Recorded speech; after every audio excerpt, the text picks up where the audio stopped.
오늘은 회개하지 아니하면 망하리라는 제목으로 말씀을 전해드리겠습니다. 1절, 그때 마치 두어 사람이 와서 빌라도가 어떤 갈릴리 사람들의 피를 그들의 제물에 섞은 일로 예수께 아뢰니, 여러 명의 갈릴리인들이 성전에서 빌라도에 의해서 살해당했다는 것의 그 보고의 내용이에요. 그런데 이러한 식의 사건들, 즉 식민지 통치자인 로마 총독과 피식민지 백성인 유대인들 사이에 반목 때문에 생겨나는 인명 살상극이라는 거죠. 우리도 36년에 그 식민지 지배를 받으면서 이름도 바꿔야 되고, 그죠? 그리고 이름까지도 바꿔야 됐다니까. 그러면서 노예같이 그렇게 살았단 말이죠. 그러면서 억울한 그러한 또 일을 당한 사람들도 너무나 많고, 그런 것처럼 여기도 지금 그러한 상황이 벌어지고 있는 거예요. 그런데 2절 보시면 대답하여 이르시되 너희는 이 갈릴리 사람들이 이같이 해받음으로 다른 모든 갈릴리 사람보다 죄가 더 있는 줄 아느냐, 이렇게 말씀을 하시잖아요. 어떤 사람이 불행을 겪는 것을 보고서 죄의 결과라고 생각하는 경향은 유대인들뿐 아니라 이 시대 그리스도인들도 그렇게 생각하는 사람이 많이 있다는 거야. 그런데 오늘 말씀을 보시면 욥기에도 그렇게 나와 있고 또 그 요한복음에도 그렇게 나와 있어요. 그런데 3절 보시면 너희에게 이르노니 아니라 너희도 만일 회개하지 아니하면 다 이와 같이 망하리라 그러잖아요. 그러니까 로마서에도 나와 있는 말씀이 뭐냐면 모든 사람이 죄를 범한 거야. 의인은 없나니 하나도 없단 말이죠. 그러니까 우리는 그 분별을 할 필요는 있어요. 분별을 이제 판단을 하는 거죠. 이것이 옳은 일인가, 이것이 잘못된 일인가, 이것이 진리인가, 이것이 진리가 아닌가, 저 사람이 신앙생활을 하는 것이 율법적인가 아니면 복음적인가. 복음적이라는 것은 또 말씀드리지만은 내가 이룰 수 없는 구원을, 내가 아무리 율법을 지키거나 노력을 해서 얻을 수 없는 구원을 예수 그리스도께서 십자가에 죽어주심으로써 내 의를 네 의로 삼아라, 믿어라. 그러면 내 의가 되는 거고 너를 의인으로 인정해 주겠다. 이게 이제 복음적 신앙생활이에요. 그런 사람은 나도 내 노력으로 구원을 받은 게 아니기 때문에 다른 사람을 정죄하지 않는다는 거죠.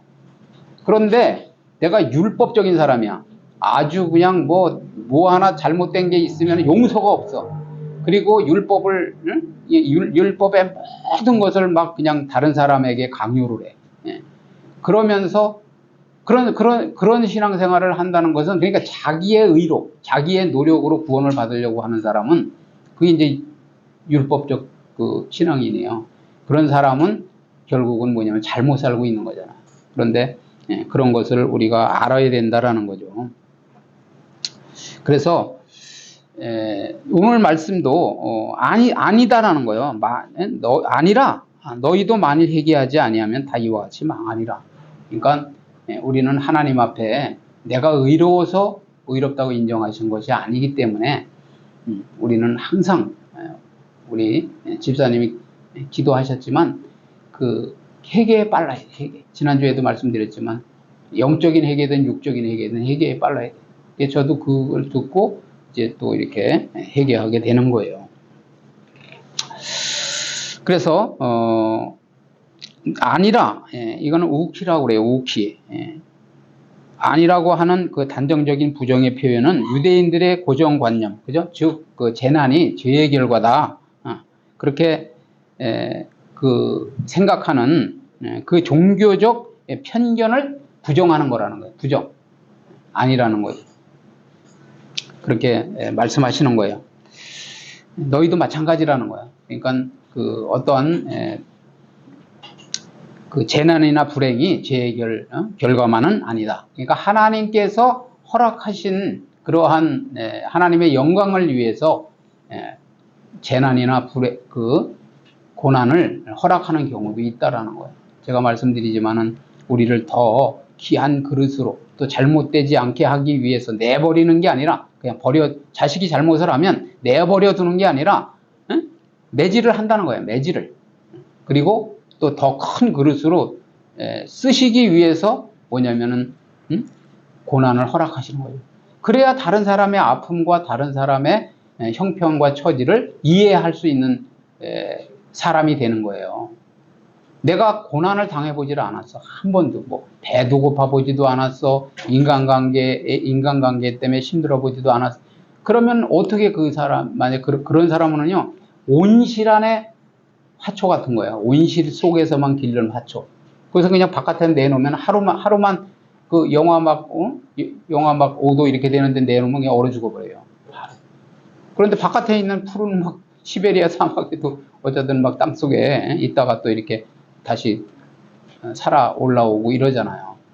그런 것처럼 우리도 그러한 믿음의 성숙한 사람이 되게 하시기 위한 거라는 거죠. 그래서 본문은 그 빌라도에게 죽임을 당한 사람이나 그 죽음을 보면서 상대적으로 자기들의 죄 없음을 확인하려는 사람, 그런 사람들이나 모두 동일한 죄인이라는 사실을 말씀하고 있는 거예요. 지적하고 있는 내용이라는 거죠. 따라서 아직 불의의 재난을 당하지 않은 사람들도 안심할 수 없으며 같은 불행을 당하지 않기 위해서는 회개해야 된다. 회개. 그래서 다시 말씀드리지만은 그 하나님께서 그 어떠한 그 깨닫게 하실 때, 말씀을 하실 때, 그러니까 어떻게 보면은 이 말씀은 저 사람에게 하는 말씀이고 또 저 말씀은 저쪽 사람에게 하는 말씀이고, 그렇게 생각하면 안 돼요. 저도 옛날에 좀 그런 경향이 있었는데, 내가 이렇게 잘 신앙생활을 하고 있는데 왜 이렇게 싸잡아서 전체적으로 그냥 이렇게 말씀을 하시나, 이런 생각을 가진 적도 있어요. 그런데 어찌됐든 중요한 것은 민감해야 된다는 거죠. 민감. 회개는 자신의 삶을 돌아보는데 민감해야 돼. 그래서 회개가 중요한 거예요. 어떻게 보면 회개를 빨리빨리 하는 사람은 그 재난을 면할 수도 있다라는 거죠. 그죠? 빨리 깨달으니까. 그런데 끝끝내 고집을 부린다. 그러면은 결국 하나님께서 이제 우리가 그러잖아요. 아기가 요 조금 한 발짝만 더 가면은 낭떠러지로 떨어져. 그러죠? 낭떠러지로. 그러기 때문에 그냥 머리채를 잡아서라도 빨리 이렇게 잡아 당겨야 되잖아요. 그죠? 그래서 정신을 못 차리면은 그냥 얼굴을 이렇게 툭 쳐서라도 끌어 당겨야 된단 말이에요. 거기 낭떠러지에 안 가도록 정신 번쩍 들게 해야 된다는 거죠. 그래서 회개의 중요성을 말씀드리고, 여기서 회개는 메타노에오는 지난날을 돌아보아서 자기 잘못을 깨닫고 뉘우치는 거예요. 깨닫고 뉘우치고. 그리고 그런데 거기에 머무르지 않고 잘못된 삶의 태도를 완전히 바꾸는 거예요. 그러니까 회개는 마음으로만 회개하는 경우 있어요. 하나님 잘못했습니다. 안 그러겠습니다. 이렇게 하는 경우도 있어요. 그렇지만 그게 아니라 오늘 말씀은 뭐냐면 생활이 바뀌어야 돼요. 생활. 탕자가 집을 나갔어요. 돈을 줬더니 다 자기 몫을 달라 그래서 줬더니 허랑방탕하고 다 썼어요. 그런데 내가 잘못했구나, 이렇게 생각하고 돌아오지 않았으면 안 된다는 거예요. 아버지 품으로 돌아왔잖아요. 그렇기 때문에 용서를 받고, 뭐냐면 그런 것처럼 완전히 바꿔요. 삶의 태도를 바꿔야 되는 거예요. 그래서 이런 의미에서 이들에게 시급히 요청되는 회개는 이웃이 당하는 불행을 보고 위로해줘야 돼요. 우리는 위로할 줄 아는 사람이 돼야 돼요. 그리고 아파해 주어야 된다는 거죠. 근데 그렇게 하지는 못할 망정 도리어 뭐냐면 정죄하는 거예요. 저 역시도 어떻게 보면 참 정죄를 사람은 그런 성향이 많은 것 같아요. 어떤 일을 보면은 위로하고 그러기보다는 그 정죄가 빨라. 그 사람이 다쳤대. 아마 어떤 뭔 잘못을 했나 봐. 이렇게 짐작을 하면서 정죄를 하는 그런 신앙 태도가 있는데, 그런 신앙 태도를 버리라는 거예요. 예, 더 나아가서 자기들도 하나님 앞에서 같은 죄인임을 깨닫는 거죠. 좀 전에 말씀드린 대로 우리 의인은 없다, 하나도 없다 그랬잖아요. 모든 사람이 죄를 범하여서 하나님의 영광에 이르지 못했다. 우리는 아담의 후손이기 때문에 다 죄인이에요. 하나님이 의롭다고 인정해 주신 거죠. 예수 그리스도의 공로를 우리가 덧입기 때문에, 힘이 있기 때문에. 그래서 이와 같이 망하리라 그러잖아요. 이 말씀은 뭐냐면은 최후의 심판을 뜻하는 거예요. 최후의 심판. 마태복음 7장 1절서부터 한번 쭉 읽어보시겠습니다. 비판을 받지 아니하려거든 비판하지 말라. 그죠? 내가 남한테 비판 안 받으려면 비판하지 말라는 거죠. 그 다음에 너희가 비판하는 그 비판으로 너희가 비판을 받을 것이요 너희가 헤아리는 그 헤아림으로 너희가 헤아림을 받을 것이니라. 어찌하여 형제의 눈 속에 있는 티를 보고 네 눈 속에 있는 들보는 깨닫지 못하느냐. 보라 네 눈 속에 들보가 있는데 어찌하여 형제에게 말하기를 나로 네 눈 속에 있는 티를 빼게 하라 하겠느냐. 외식하는 자야 먼저 네 눈 속에서 들보를 빼어라. 그 후에야 밝히 보고 형제의 눈 속에서 티를 빼리라. 그죠? 예. 그래서 헤아릴 줄 알아야 돼. 헤아려. 헤아리는 건 뭐냐면 상대의 마음을 느껴주는 거, 읽어주는 거예요. 저도 그것이 좀 부족한데 상대의 마음을 헤아려야 돼요. 이 사람이 왜 아파하는지 힘들어하는지 이런 부분, 또 어떤 고난을 겪고 있는지 우리는 그래서 내가 그렇게 상대를 이해해주고 상대의 아픔을 느껴주잖아요. 그럼 또 내가 어려움을 당할 때 다른 사람도 나를 위로해주고 나를 헤아려주는 거죠. 그러면 그냥 그렇게 고마운 거예요. 그 마음이. 그리고 여기 보면은 티를 보고서 형제의 눈 속에 있는, 형제의 눈 속엔 티만 있다는 거예요. 그런데 내 눈 속에 들보가 있다니. 들보 알죠? 이게 그 석가래 시골집에 가면 이렇게 나무 이렇게 있잖아요. 그런 들보이죠. 그 들보가 나를 이렇게 큰 나무가 내 눈을 다 가리고 있는데도 상대에 있는 그 조그만 티를 빼려고 한다는 거예요. 그래서 내 눈 속에 있는 들보를 빼어라. 들보를 빼야 내 허물을 먼저 알으라는 거죠. 그래야 상대에 있는 그 티를 뺄 수 있을 것이다. 그런 말씀이에요.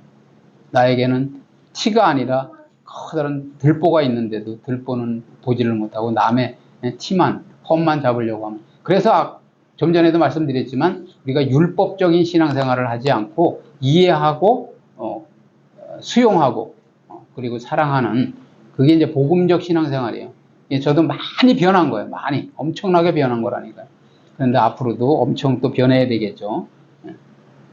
앞으로도 수도 없이 변해야 되겠지만 어쨌든 그렇게 많이 그래도 믿음 생활을 하면서 엄청나게 변한 거예요. 자, 4절 보시겠어요? 또 실로암에서 망대가 무너져 치어 죽은 18사람이 예루살렘에 거한 다른 모든 사람보다 죄가 더 있는 줄 아느냐 이렇게 말씀하시잖아요. 실로암은 예루살렘 남쪽과 동쪽 성벽에 접해 있었고 기흔으로부터 예루살렘으로 공급되는 물을 저장하는 저수지였어서 저수지 역할을 했다는 거예요. 본문에서 말해주는 사건은 이곳을 지키기 위해 세우는 망대가 무너졌다는 것이며 그 사건으로 18명의 생명이 죽음을 당했다는 거예요. 그래서 이 사건에 대해서도 예루살렘 사람들은 그들이 전통적으로 이해해온 방식에 따라서 죄의 대가로 해석을 한다는 거죠. 그러나 예수님은 그러한 해석을 거부하고 있다는 거예요. 5절 보시면 너희에게 이르노니 아니라고 그러잖아요. 너희도 만일 회개하지 아니하면 다 이와 같이 망하리라. 회개에 해당하는 히브리어는 나함이에요. 나함. 그리고 헬라어는 메타노에오. 좀 전에 아까 말씀드린 대로 메타노에오인데 양자 모두 지나간 일을 돌이켜보는 거예요. 돌이켜보. 회개라는 것은 나의 삶을 뒤돌아보는 거예요. 그래서 신앙생활은 여러분들이 뭐냐면 점검을 잠깐 해야 돼요. 점검. 말씀 적용이 뭐냐면 점검하는 거예요. 내가 올바른 신앙생활을 하고 있나? 내가 고칠 것은 무엇이 있나? 하나님께서 오늘 주일 예배를 통해서 말씀을 해주셨는데 내가 잘못 살고 있는 것은 무엇인가 하는 것을 뒤돌아보는 거라는 거죠. 돌이켜봐야 돼요. 그리고 마음을 바꿔야 된다는 거죠. 그래서 그럼으로써 잘못을 비는 거예요. 하나님, 제가 용서해 주세요. 잘못했습니다. 이렇게. 그리고 하나님께로 향하다라는 우리는 항상 세상 길로 가든 또 내가 육신의 정욕 따라 살았든 물질을 쫓았든 명예를 쫓았든 결국은 나중에는 주님 한 분으로 만족합니다 하고 하나님께로 향해야 된다라는 거예요. 그런 뜻을 지니고 있어요. 회개에 해당하는 그 히브리어는. 그러나 성경에서 말하는 회개는 단순히 마음을 바꾸는 심적인 측면만을 말하고 있지 않다는 거야. 좀 전에 말씀드렸잖아요. 왜냐면 우리가 마음으로만 뉘우치고 아무리 그냥 가슴을 쥐어뜯고 회개를 해도 행동이 바뀌어야 된다. 행동.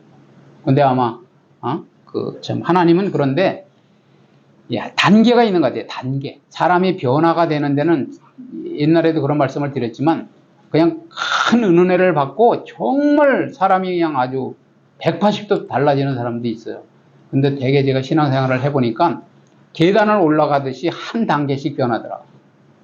하지 말아라! 싫다! 내가 그게 싫다! 상대방이 그래 싫다고. 그런데 안 바꿔줘요. 근데 어느 날 이제 하나님이 진짜 깨닫게 하죠. 눈물이 슬슬 나요, 슬슬.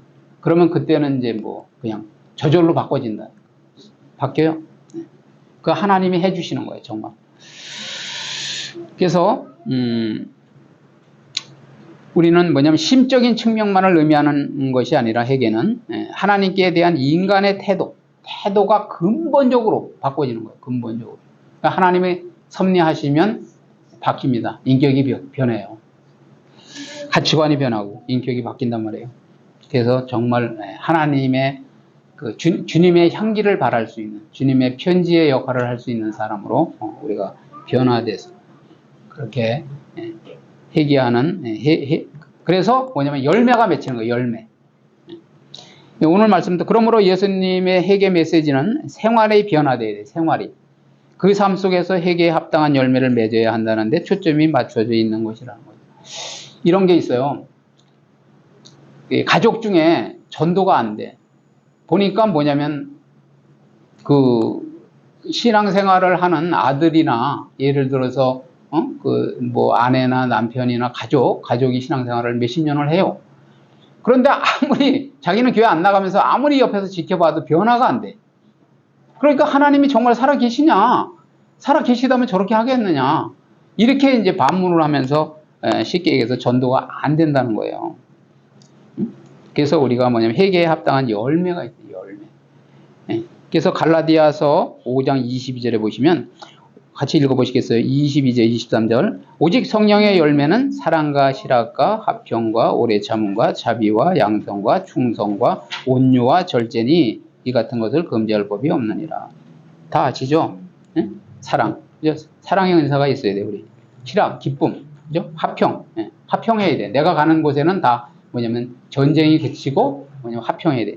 또 오래 참아야 돼. 오래 참는 거 쉽지 않죠? 그 다음에 자비, 양선. 그죠? 자비한 마음이 있어야 돼. 다른 사람을 긍휼히 여기는, 도와주고 싶은 그런 마음이 있어야 된다. 또 착한 마음도 있어야 돼요. 또 충성하는 마음도 있어야 돼요. 그죠? 중요한 것은 온유해야 돼요. 온유. 그죠? 하나님이 주시는 마음은 온유한 마음이라고 그러잖아요. 그리고 절제를 해야 돼요. 절제. 절제는 내가 딱, 이거는 하나님이 미워하는 거니까 하지 말아야 되겠구나 하고 그걸 절제하죠. 말도 또 할 말만 하고 또 이렇게 멈출 때는 멈춰야 되고, 그게 이제 절제의 은사죠. 6절 보시겠어요? 6절. 이에 비유로 말씀하시되 한 사람이 포도원에 무화과나무를 심은 것이 있더니 와서 그 열매를 구하였으나 얻지 못한지라. 그죠? 여기서 무화과나무는 유대인을 상징해요. 그런데 하나님께서 인내하시는 동안 회개할 것을 촉구하는 말씀이 주어지고 있다는 거죠. 그죠? 그런데 7절 보시면 포도원지기에 이르되 내가 3년을 와서 이 무화과나무에서 열매를 구하되 얻지 못하니 찍어버리라. 어찌 땅만 버리게 하겠느냐. 그죠? 과실수가 과실을 맺지 못하므로 존재 가치를 상실하는 거예요. 신앙인이 교회는 열심히 다녀요. 그죠? 그런데 하나님의 자녀로서의 뭐냐면 신분과 권세대로 뭐냐면 살아야 되는데 하나님의 자녀답게 살질 못해. 그러면 결국은 이스라마나한 그러한 기독교인이 되는 거예요. 우리가 빛과 소금이 돼야 되고, 그죠? 그리스도의 편지가 돼야 되는데 편지 역할을 못하는 거죠. 그래서 쓸데없이 자리만 차지하고 있어서 땅만 버리고 있으므로 찍어버리라는 거예요. 찍어버리라. 그죠? 이것은 하나님의 인내가 끝날 때 심판의 날은 오고야만 한다는 사실을 말해주는 거라는 거죠. 그죠? 하나님이 참으시긴 참으시지만은 오래 참으시지만은 그렇지만은 마냥 기다려주시는 건 아니라는 거예요. 결국은 종말의 때가 온다는 거예요. 심판의 때가 온다는 거예요. 우리가 그거를 깨달아야 돼. 8절 대답하여 이르되 주인이여 금년에도 그대로 두소서 내가 두릅하고 거름을 줄이니. 그죠?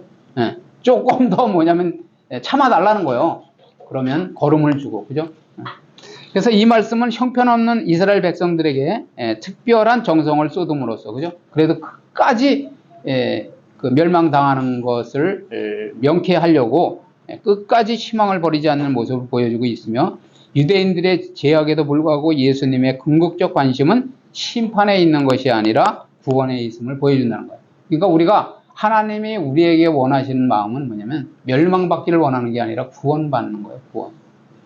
그러니까 우리가 잘못된 길에서 빨리 돌아서고 그리고 회개해야 되겠죠. 9절 보세요. 이후에 만일 열매가 열면 좋거니와 그렇지 않으면 찍어버리소서 하였다 하시니라. 그죠? 예수님께서는 이스라엘 백성들이 회개할 수 있도록 기간을 연장해 주고 잘못된 점을 지적해 줌으로써 조건을 만들어 줄 수는 있지만은 중요한 것은 뭐냐면 우리에게 회개는 우리가 해야 된다.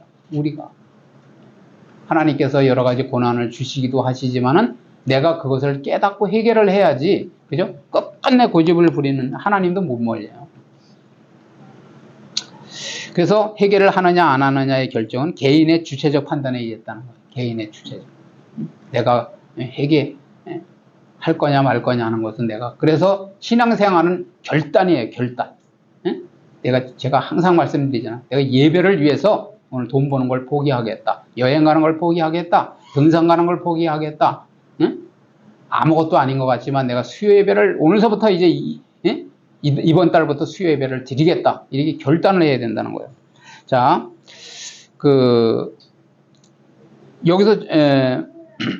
여기서 중요한 것은 하나님께서 회개할 수 있도록 유보해둔 심판까지의 기한은 분명히 한정되어 있다는 거죠. 한정. 무조건 기다려 주시는 게 아니라는 거예요. 자, 결론은 빌라도에게 죽임을 당한 사람이나 그 죽음을 보면서 상대적으로 자기들의 죄 없음을 확인하려는 사람들이나 모두 동일한, 그죠? 동일한 죄인이라는 사실을 우리가 알아야 된다는 거고요. 두 번째는 예수님의 회개의 메시지는 생활이 변화되어서 그 삶 속에서 회개에 합당한 열매를 맺으라는 거예요. 열매. 그래서 열매 없는 나무는 찍어버리겠다고 말씀하시는 거예요. 그래서 우리가 회개의 열매. 그래서 회개는 결국은 열매가 맺히는 거예요. 회개를 했느냐 안 했느냐는 열매를 보면 안다는 거죠. 자, 마지막으로 오늘날 우리는 영적 이스라엘 자손이에요. 이스라엘 사람들은 정말 육적인 이스라엘이고 유대인이고 우리는 영적 이스라엘이라는 거예요. 우리도. 그래서 영적 이스라엘 자손인데 이 세상 끝날에 하나님의 준엄한 심판이 있을 것이므로 모든 사람들이 회개하고 심판을 면케되기를 원하신단 말이에요. 하나님께서는. 그렇지만은 하나님의 오래 참으심에는 정해진 시간이 있다는 거예요. 시간 안에 회개해야지 계속 제가 또 말씀드리지만 어떠한 때가 있어. 하나님이 이 사람을 들었어야 되는데 계속 깨닫지를 못해. 그러면은 정해진 시한이 있어요. 그 시한이 있다는 사실을 명심해야 돼. 그리고 제가 말씀드리지만 개인적 종말이 있고 우주적 종말이 있다. 이걸 말씀드리잖아요. 그래서 그